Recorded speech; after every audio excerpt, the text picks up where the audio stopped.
Hello दोस्तों, कैसे हैं आप। आई होप आप सब अच्छे होंगे। आपका स्वागत है मेरे चैनल ज़िंदगी बने इजी। तो दोस्तों, इस वीडियो में हम बात करेंगे कि हमें अपने मन को बार बार चेक करते रहना चाहिए कि कहीं इसमें नेगेटिव विचार या नकारात्मक विचार तो नहीं चल रहे किसी के बारे में। क्या वे विचार रिपीट तो नहीं हो रहे और हमारे मानसिक एनर्जी को डिस्टर्ब तो नहीं कर रहे। तो चलिए शुरू करते हैं।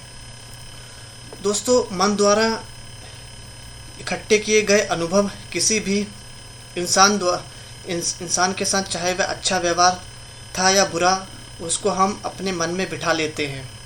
और जब भी वह इंसान सामने आता है, हमारा मन वैसे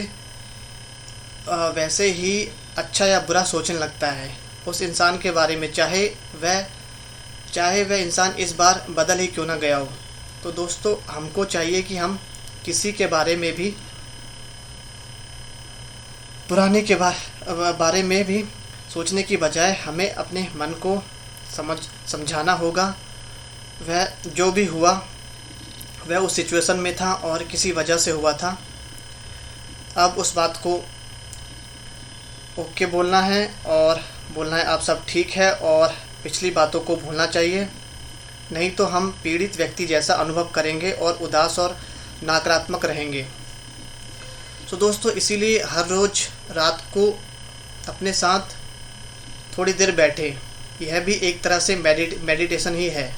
हर रोज़ रात को 5-10 मिनट बैठकर दिन भर का अपना किया गया कार्य देखें।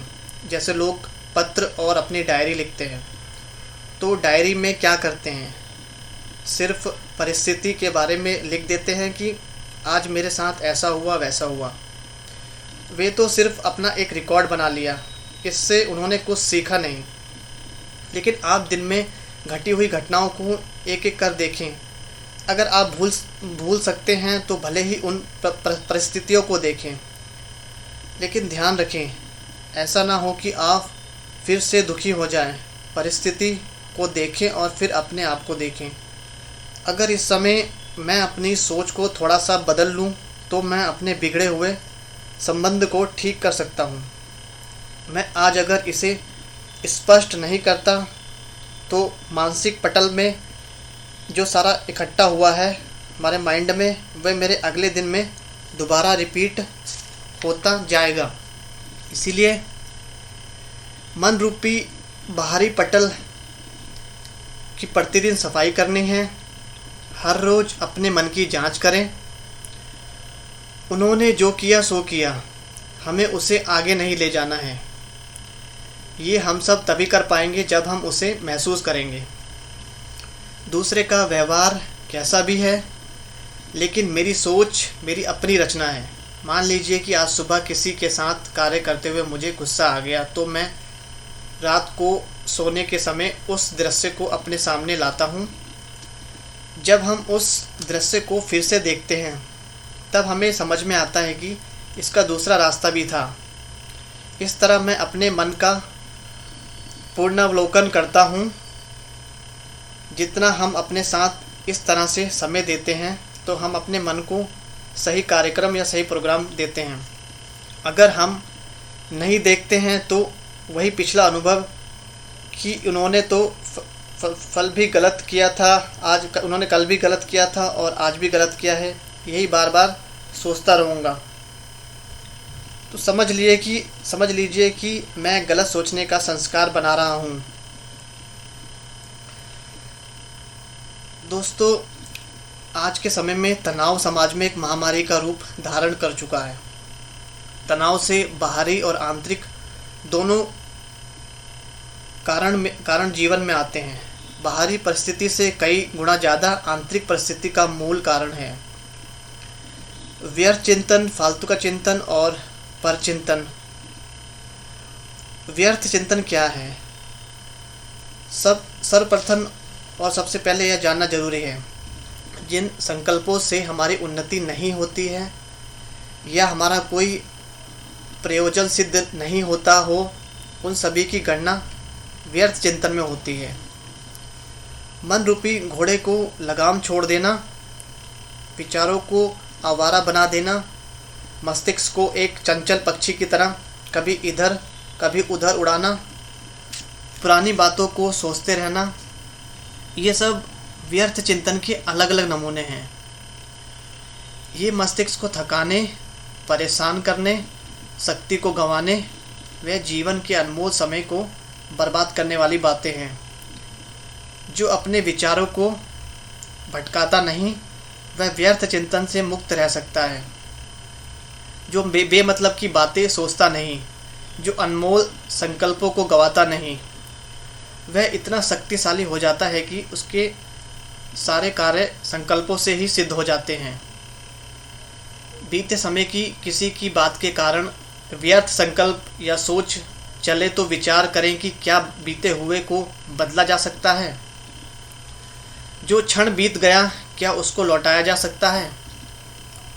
किसी व्यक्ति के बुरा बोलने पर जब व्यर्थ संकल्प चले तो उसके शब्दों को बार बार याद ना करें। उसने तो क्रोधवश, ईर्ष्यावश या मायावश बोला, लेकिन उसके शब्दों को अपने दिल पर रखकर उसे बोझिल करने वाले हम खुद हैं। कार्य क्षेत्र में मान अपमान, हार जीत, निंदा स्तुति आदि तो याद रखना है कि जीवन में ये सब कुछ तो होता ही है। सभी को इनसे गुजरना ही पड़ता है, इसीलिए हर परिस्थिति में समान रहना है। इससे संकल्प व्यर्थ नहीं जाएंगे। अब परचिंतन क्या है? परचिंतन एक ऐसा रोग है जो मनुष्य की आँखों, कानों, हृदय और मस्तिष्क सबको रोगी कर देता है। परचिंतन करने वाला व्यक्ति भलाई की बातों के प्रति बहरा और अंधा हो जाता है। दूसरों के गुण देखने का समय ही उसके पास नहीं रहता। दिन रात अवगुणों की ही चर्चा करता रहता है। परचिंतन करने वाला जल्दी उत्तेजित हो जाता है, गुस्सा हो जाता है और अपने साथ रहने वालों को नीचा दिखाने में दिन रात व्यस्त रहता है। उसके हृदय का रक्तचाप और मस्तिष्क का ग्राफ बहुत तेज भागता है और यह बहुत ही खतरनाक स्थिति है। परचिंतन से तनाव इतना बढ़ जाता है कि मनुष्य के जीते ही मरने के हालात हो जाते हैं। परचिंतन और व्यर्थ चिंतन से मुक्त होने के लिए हम सभी को राजयोग सीखना अति आवश्यक है। राजयोग हमें व्यर्थ और परचिंतन से मुक्त कर प्रभु चिंतन करना और ईश्वर से संबंध जोड़ना सिखाता है।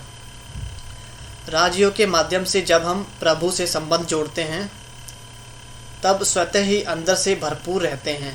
तो आइए हम सब राजयोग की शिक्षा को धारण कर व्यर्थ चिंतन और परचिंतन से मुक्त रहकर अपने को तथा इस पूरी सृष्टि को तनाव मुक्त करें।